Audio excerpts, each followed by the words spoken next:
My last girlfriend left me because she said I'm immature, so I wrote this song for her. So I got this girl in the sex and it arena, getting ready to put my pokey flute in between her. First I take it slow, bro, you know, play it cool.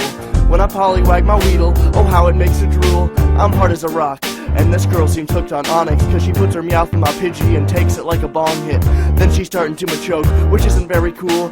I don't wanna risk the chance, see, of being tentacruel. With the greatest swiftness, I slide off her kabu top and make her great paras come unleashed and drop. She's seeking to be drilled while I'm hoping she's infertile, playing with those jiggly puffs, trying bitter not to squirtle. Execute that foreplay, now I'm ready to Cubone, trying to finish quickly before her Mr. Mind gets home, but she stops before I can start the manky panky and says, since I had to star you, you have to star me. So since she did me, I guess I have to ditto.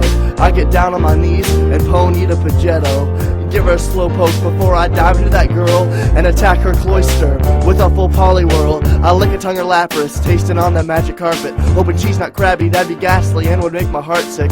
Yes, that Persian rug was clip hairy, but I didn't really mind, since I could ring the victory bell, I was getting some behind. Down there for so long, I come up coughing and wheezing. I got her seal of approval though, cause she's brow lifting and breathing. Wanting to gravel her, feeling so sand shrewd, and give her an Electabuzz with my Spearow too. I tell you her name, but don't think she's a horse. See, not too many get a Rapidash. Tonight she's just ride horny, so I start riding like the Machamp.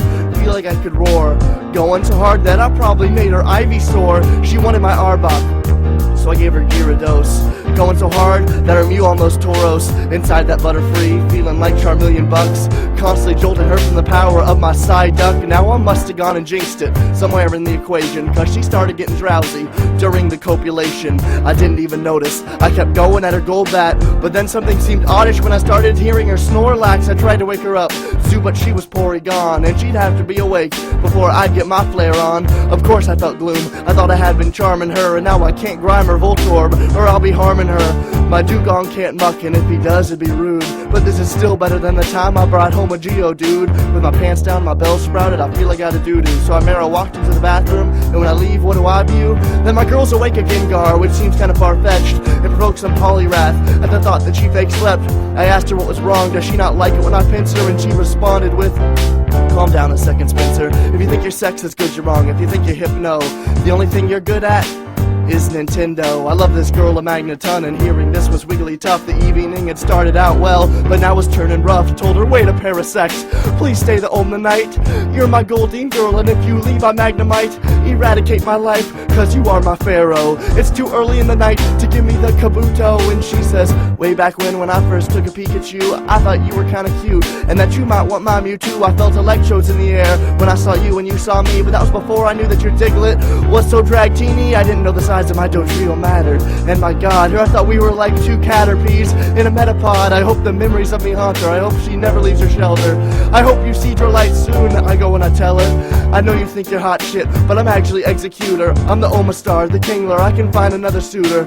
I'm sorry about the time I gave you war turtles and blisters, or when I suggested a Dugtrio with your sister, but if you still want to go, leave. I won't beg like Arcanine.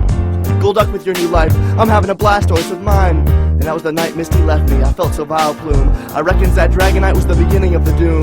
But I guess men are from Magmars, women are from Venusaur. And everything tangelable, there's a reason for. I learned this next week, when bad news filled the Dragonair. My heart got chopped in half, like a scyther giving it a tear.